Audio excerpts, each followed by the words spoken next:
We talk ACC Media Day. We talk preseason poll as it was released yesterday. Go ahead, Paulie. Against All Odds was our song, Steve. Yes, it was. So let's lead with, do you think that Syracuse finishing in the top 5 of the ACC this year is against all odds? It's certainly against all. It's certainly against all common sense. Yeah. Quite frankly, I mean, the top 5 of the ACC, I think, is pretty set in stone. Now you can sort of decide your own order there. If you prefer Louisville over Duke at the top, if you think, NC State or Virginia could finish better than North Carolina, sure, I'm on board with all that. But that top 5 to me, there's a clear top 2 and then another 3, and then there's a big drop-off. I would say Syracuse is sort of fighting for 6. I think that's entirely possible. But finishing top 5, I would be very, very surprised. Well, that is kind of troublesome to hear, is the ACC has struggled to get more than, 4 or 5 teams in the past couple of years. Do you think that the ACC is better where Syracuse finishing 6th, they could still make the tournament? Absolutely, I do. I think that's the big thing to understand is, if you talk to ACC coaches over the course of the summer, the sentiment for most of them is, well, the league can't get much worse, can it? Last season was sort of a low water mark. 3 teams comfortably in the field. North Carolina obviously sneaks in as the last one. But, I think that absolutely 6 teams can make it in. Again, all of those 5 that I just mentioned, I would predict right now to make the tournament, not an optimistic case, just in sort of an average case scenario.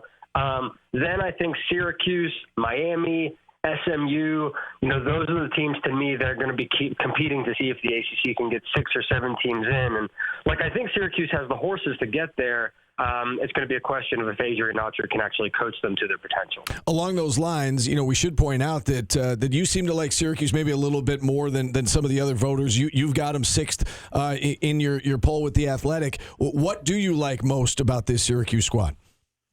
Yeah, I think obviously start with the returners, and anytime you can have retention in college basketball today, that's a huge win. I think there were under 20 high major teams, so the top 6 conferences who returned 2 double-digit scoring starters, and obviously in J.J. Starling and Donnie Freeman, Syracuse is one of those teams. I think that those 2 are a great fit, and Donnie Freeman was being talked about as a potential first-round pick last year for good reason.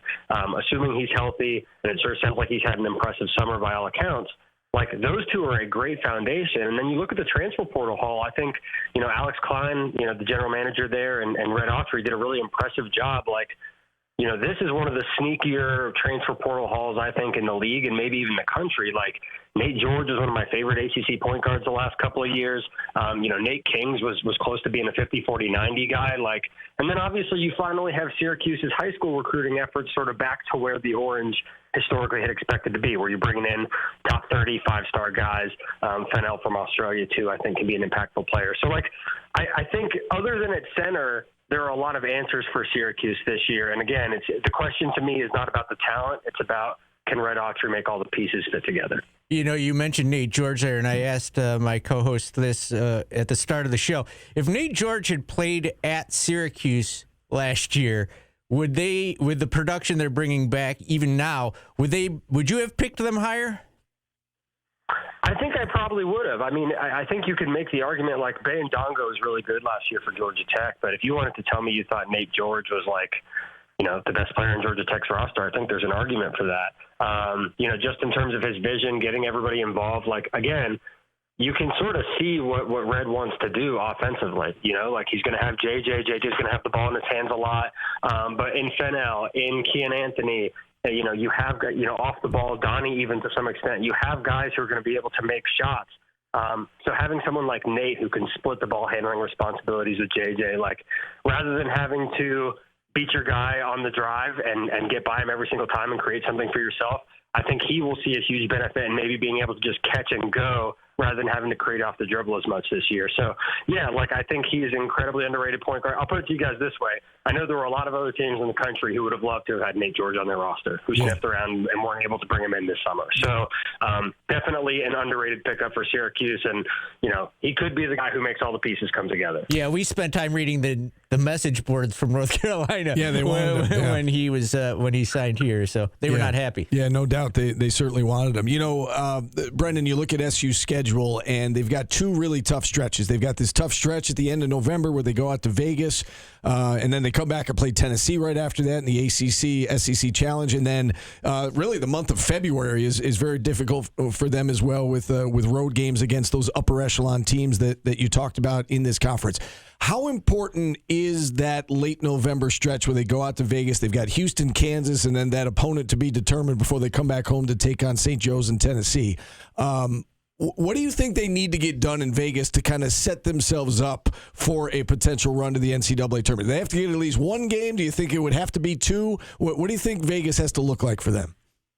Yeah, I would say at least one bare minimum. And, quite frankly, guys, one of the hallmarks of Syracuse the last couple of years has been dropping one of those early non-conference games that you're supposed to win, one of the gimme games. So first off, you have to not do that this year.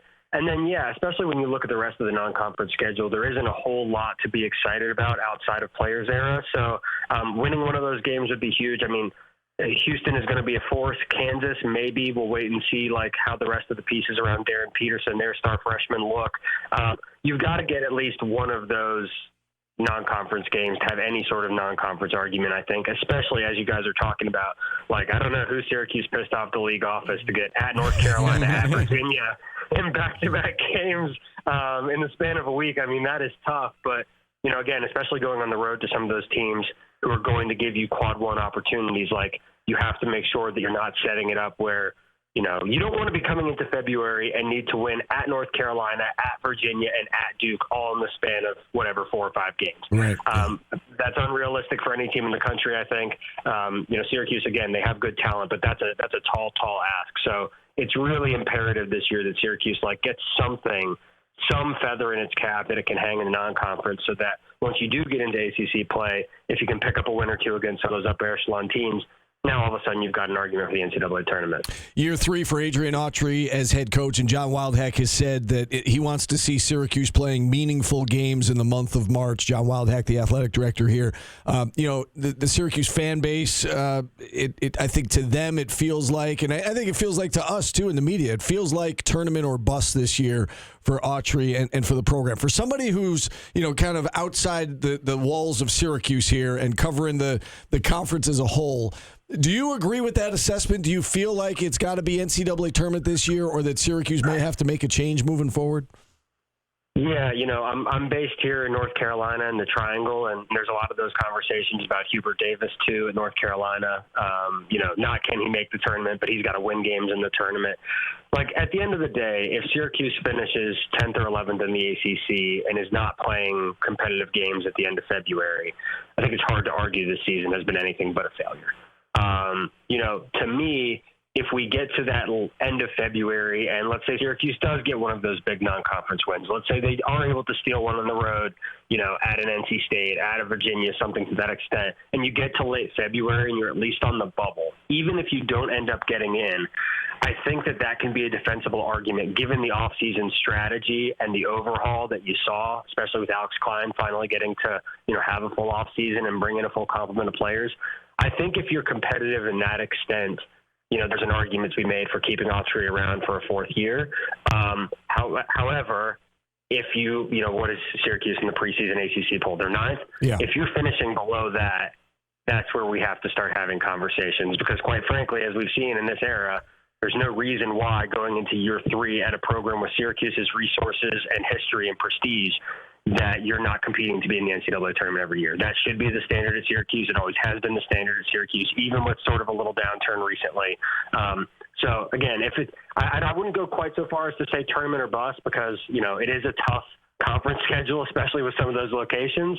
But if you're not, in the top 8 with 2 weeks to go in February, if you're not on the bubble, at least in a convincing manner, then I think it might be time for some of those hard conversations about, what is the future of the program. Well said, Brendan, on that, no doubt. And we talked about the top 5, and you said it's kind of set in stone. I agree with you that I think that there's clearly 5 teams that are, going into the season anyway, look to be better than everybody else. Duke, Louisville, UNC, NC State, Virginia. We've obviously talked about Syracuse. Give me a team outside of those 6 that we just mentioned that you think might surprise some people this year in the conference.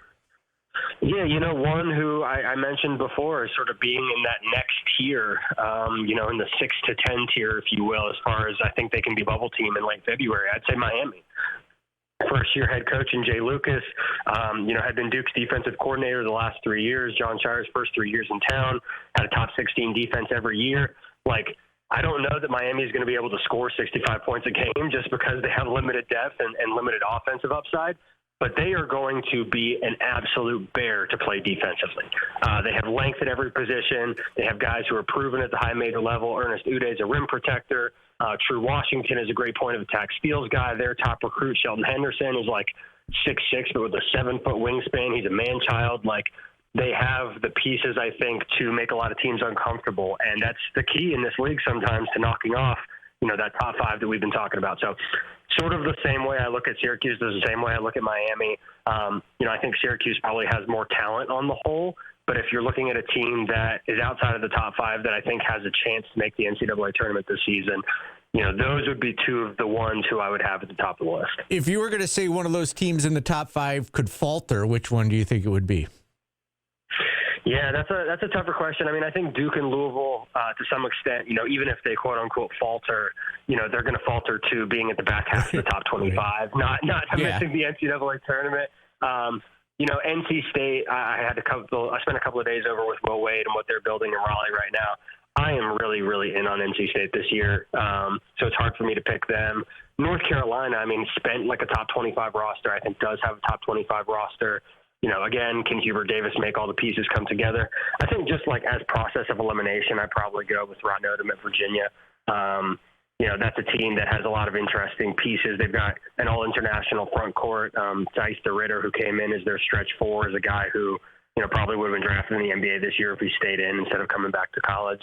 I guess I would go with Virginia. But again, I'd be really surprised if any of those top 5 are not on the bubble, leaning in late February. It would take a lot for one of those teams to struggle. And, Ryan Odom has a history of making the NCAA tournament. He's made it in at least his second year every place he's been. Maybe it takes him to the second year, but I would be surprised. But I guess if you're making me pick one, I'm going with Virginia. All right, Brendan. Really good insight. We enjoyed having you on. Hopefully we can talk college basketball with you again as the season continues. Absolutely, yeah. Would love to. Hopefully we have some good Syracuse results to talk about. Yes, that would be nice. That would be nice. Brendan Marks, our guest here on the show. We appreciate his time from The Athletic. With that, we'll